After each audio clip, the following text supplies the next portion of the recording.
Kasih karunia dan damai sejahtera dari Allah Bapa kita di dalam Kristus Yesus yang memberkati hati dan pikiranmu sekalian. Amin. Shalom Ibu Bapak Saudara-saudara yang dikasihi Tuhan kita Yesus Kristus. Firman Tuhan menyapa kita di renungan harian dari Gereja KBP Maranatha Rawalumbu di hari Selasa tanggal 18 Mei tahun 2021, tertulis di Efesus 5 ayat 17. Sebab itu janganlah kamu bodoh, tetapi usahakanlah supaya kamu mengerti kehendak Tuhan. Kita tahu sudah lebih dari 1 tahun kita menghadapi pandemi COVID-19. Beberapa minggu ini ke belakang di India atau di negara India sedang terjadi gelombang kedua tsunami pandemi. Ratusan ribu orang meninggal dalam 1 hari. Bahkan mereka sedang kewalahan karena sedikitnya pasokan oksigen. Sungguh miris ketika mayat-mayat yang bergeletakan sampai sulitnya untuk mencari kayu bakar dalam melaksanakan kremasi. Mengapa hal itu terjadi? Karena pada awalnya mereka meyakini bahwa pandemi sudah bisa diatasi. Mereka sudah menjalani vaksin sehingga terjadi yang disebut herd immunity. Namun apa yang kita lihat, berbondong-bondong masyarakat India tidak lagi memakai masker, tidak lagi mengatur jarak. Lalu ada perayaan agama, mereka tidak mengindahkan protokol kesehatan. Itu yang mengakibatkan tidak ada kata ampun. India mengalami tsunami pandemi. Sepertinya COVID-19 mengamuk di sana. Sebaliknya di Indonesia saat ini masih ketat pemerintah memperlakukan yang namanya protokol kesehatan. Kita tahu beberapa hari yang lalu pemerintah sangat kuat melarang mudik.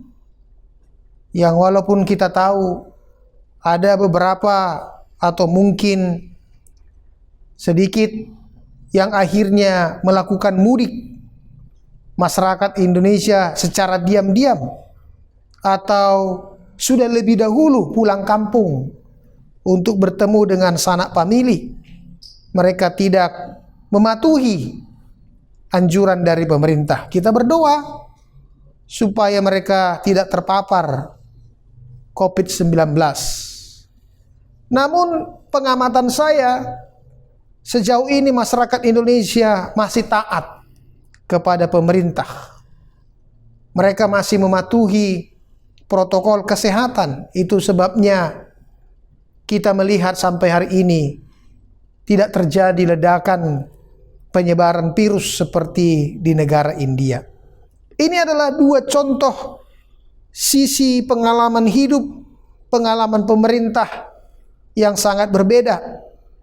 Yang satu akhirnya kebablasan sehingga menimbulkan banyaknya jatuh korban jiwa, yaitu negara India.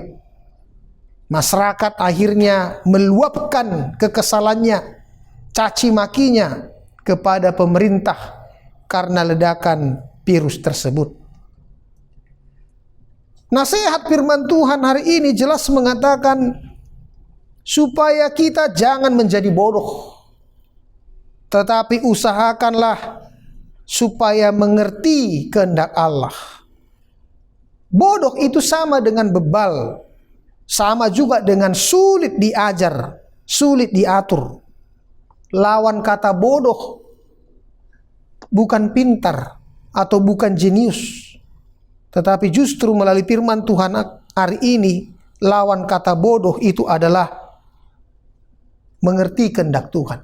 Jadi kalau orang bodoh itu tidak mengerti kehendak Tuhan, tapi lawannya atau kebalikannya adalah orang yang mengerti kehendak Tuhan. Bodoh itu sama sebenarnya dengan orang yang tidak mengerti kehendak Tuhan. Orang bodoh itu mudah terombang-ambing, mudah terbawa arus. Apalagi di zaman yang semakin maju saat ini. Media sosial setiap hari selalu bersama dengan kita.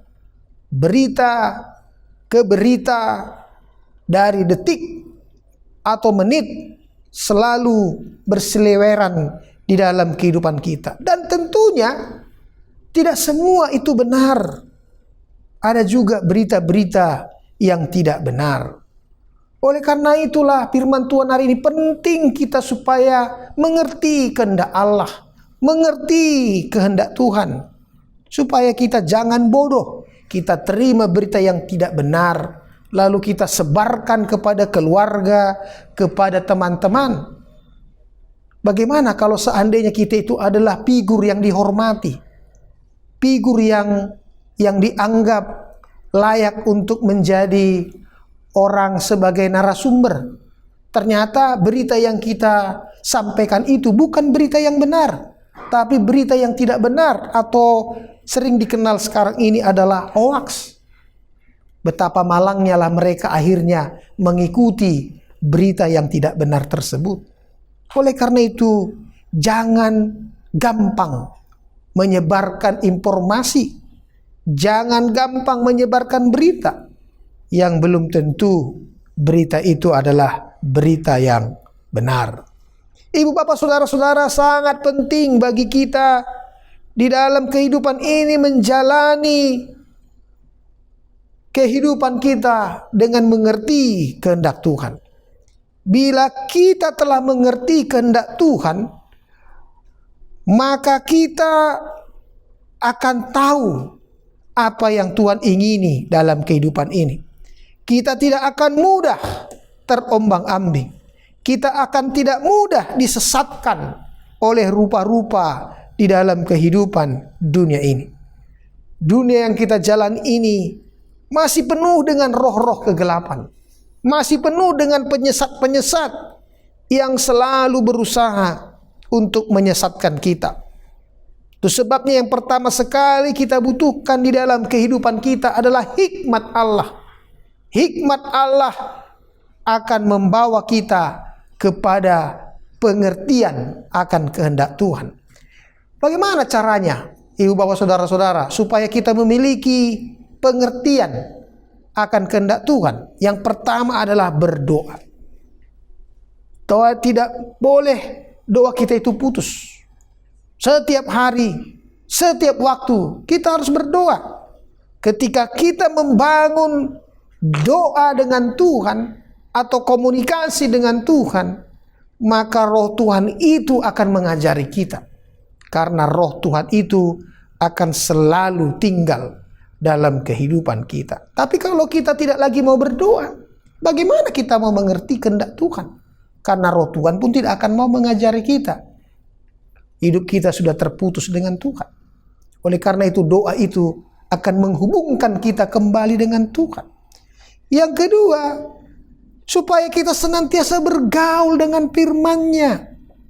Orang yang senang dengan firman Tuhan, orang yang kesukaan hidupnya selalu membaca firman Tuhan, maka firman Tuhan itu akan menjadi pelita, akan menjadi terang bagi jalan-jalan kita.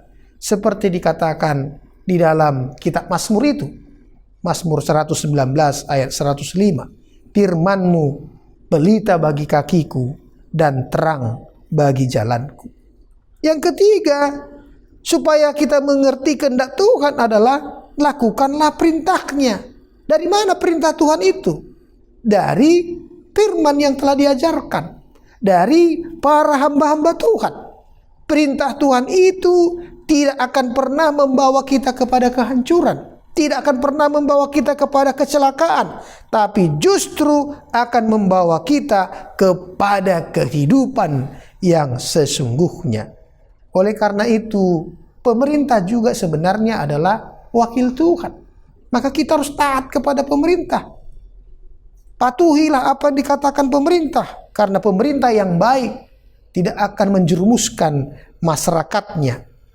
Masa-masa pandemi ini sangat penting untuk kita mengerti kehendak Tuhan.